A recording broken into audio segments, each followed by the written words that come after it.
Hello everyone, we are back and we are going to talk now about permutations. So what are the number of permutations, basically the ways that we can kind of arrange or order objects. So for example, if we have R objects, so a certain number of objects that are chosen from from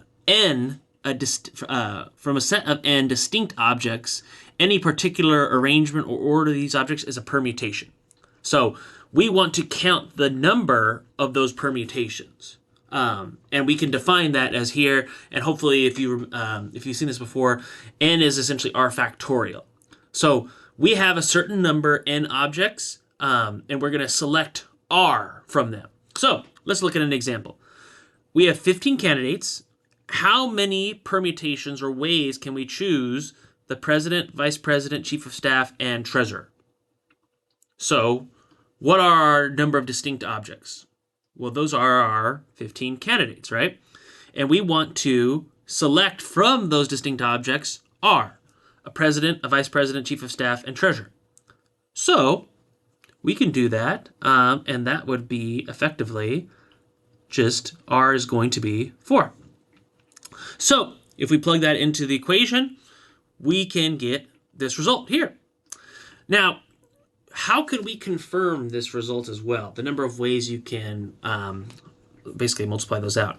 Well, the first, how many possibilities can I choose for president? Just to start off with, if there's 15 candidates. I have 15 options. Then 14.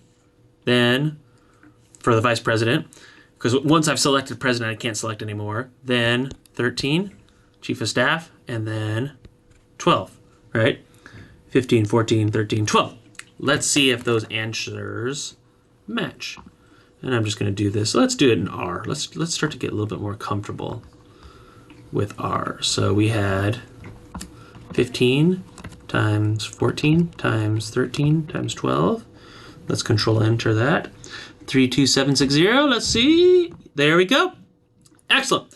But let's visualize that a little bit. Again, I think it's helpful sometimes to do an example where we visualize this instead of just plugging and chugging into the equation. So let's say that I have 3 letters, A, B, C. And I need to select basically 2 letters. So I have basically an empty value here. So I have, what are my n? Well, that should be equal to 3. And I'm going to select R is going to be equal to 2. So that would be 3 factorial, correct? So let's do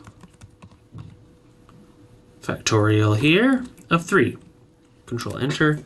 And that should be 6. So there should be 6 permutations. Well, let's try it.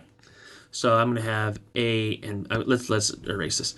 I'm going to have A and B. I could have A and C. I could have B and A. Let's zoom out a little bit. I could have B and C. I could have C and A, and I could have C and B. Here we go.